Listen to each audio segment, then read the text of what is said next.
tem 10 questões de múltipla escolha, tá? Vocês vão receber um formulário e vão responder no próprio formulário. Vão receber um link e desse link vocês vão estar respondendo as questões baseadas no conteúdo que a gente viu esse bimestre.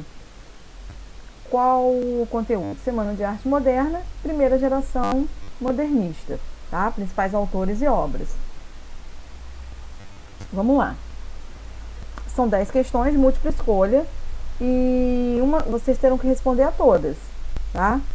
Não pode escolher questão. É 1h30 de prova, respondeu e envia para o professor. Semana de Arte Moderna. Já passei vários videoaulas para vocês, inclusive uma, né, ilustrando mesmo, como se fosse um teatro, a respeito da Semana de Arte Moderna, que ali ficou bem legal e deu para vocês visualizarem como que funcionou. O que é esse modernismo aí, século XX, Semana de Arte Moderna? O que é isso? Ela veio sacudir a população, né? As ideias, novas ideias.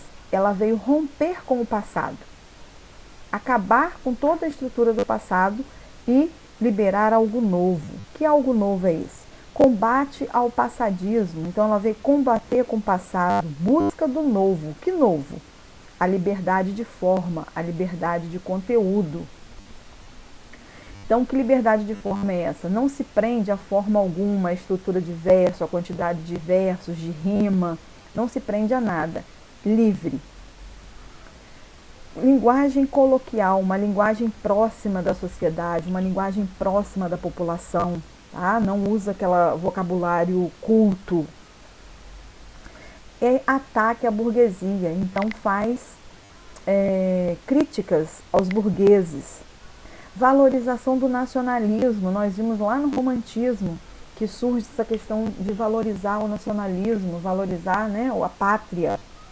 O humor surge aí e a paródia, porque através da paródia nós temos a crítica através do humor ou da sátira, né?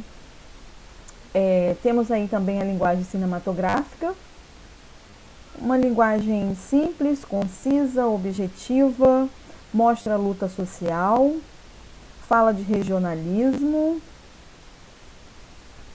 Então, essa Semana de Arte Moderna, ela surgiu para isso, para quebrar. Poderíamos resumir como Semana de Arte Moderna. Como você resume a Semana de Arte Moderna? Como o grito da independência cultural e artística. Uma frase bem legal para a gente resumir essa Semana de Arte Moderna. Então, é o grito da independência cultural e artística. É a quebra com o passado. É a renovação das artes e da cultura do país. Tranquilo? Alguma dúvida? Eles vão defender o que nessa Semana de Arte Moderna? A ruptura, eles vão romper com padrões estéticos. Eles vão romper com o antigo. Eles vão romper com o passado. E vai criar nova possibilidade de expressão para a música, para a arte, para a dança, para o teatro, para a literatura. Ok? A nova arte nacional. Essa nova arte nacional fomenta o quê? Está baseada em quê? Representar a originalidade do país, né? O verdadeiro grito da independência, que é o grito cultural e artístico. Então, essa Semana de Arte Moderna, ela traz o quê? Novos modelos, novas ideias, nova composição de textos artísticos, influenciado pela Revolução do Mundo, pela arte promovida através das vanguardas, tá?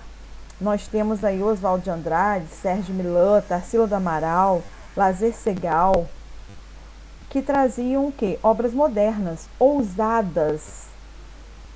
Eram exemplo de reverência, né? O gosto do público era distante desse experimentalismo da pintura europeia. Então, eles traziam o novo, está voltado para o novo.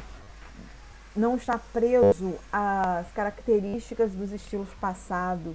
Eles buscam o humor, a sátira, a paródia, certo? Essa era a Semana de Arte Moderna, esse era o objetivo da Semana de Arte Moderna, que aconteceu em São Paulo em 3 dias, conforme foi mostrado na videoaula com vocês, né? Aí, nós temos o grupo que forma, né, a primeira geração modernista. Antes disso, nós temos os desdobramentos da Semana de Arte Moderna, que é a questão das revistas, dos manifestos, né, da publicação dessas revistas, dos manifestos, que divulgavam esse modernismo, essa nova visão, tá?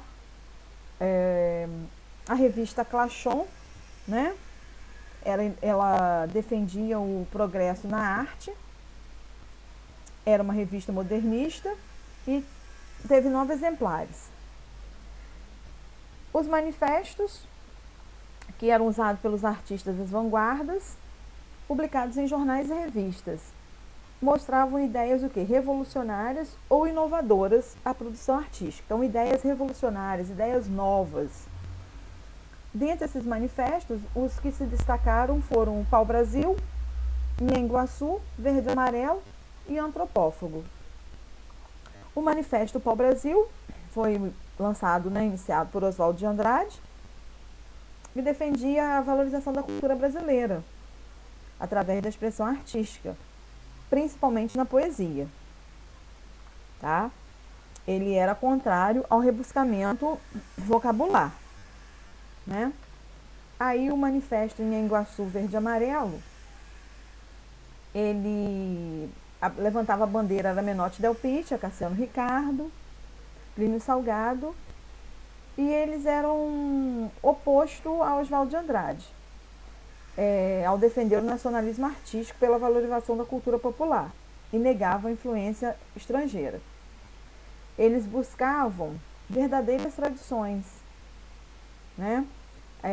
Queriam promover os valores essenciais ao país. O Manifesto Antropófago, nós temos a revista de antropofagia, que nega a ideia de inferioridade da cultura nacional. Ele propunha a arte brasileira assimilar-se à atitude de vários indígenas brasileiros.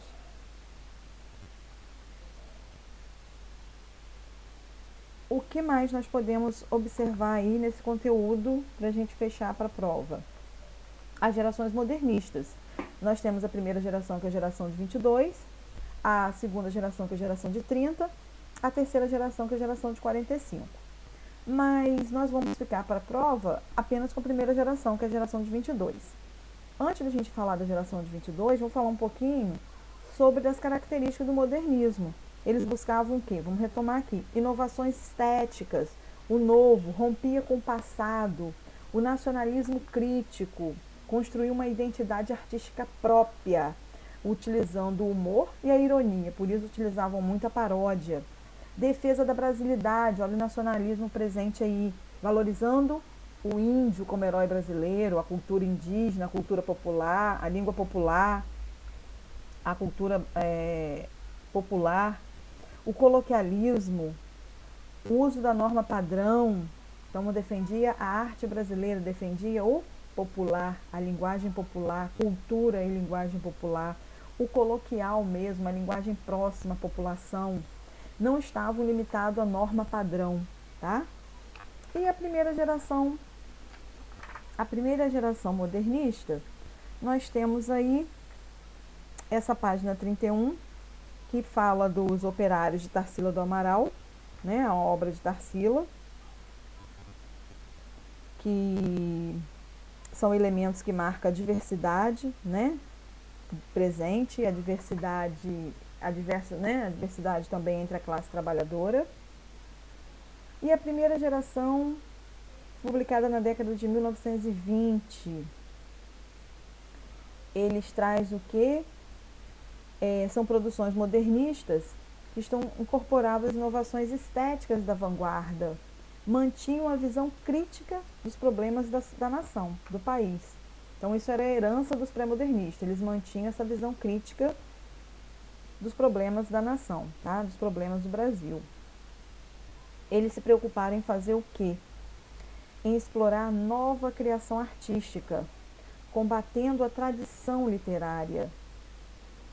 Ele negava o formalismo do parnasiano. Então, eles iam contra o parnasianismo, contra aquela coisa de que o poeta era visto como ourives e a obra era vista como uma joia rara, a perfeição formal. Então, a primeira geração modernista quebrava isso. Eles eram contra isso. Eles queriam inovar, tanto na literatura quanto no teatro. Tá? Nós temos aí destaques de Manuel Bandeira, Oswaldo de Andrade, Mário de Andrade, Cassiano Ricardo, Menotti Del Pitta. Esse grupo aí transforma a produção literária nacional em uma nova identidade artística. Tá?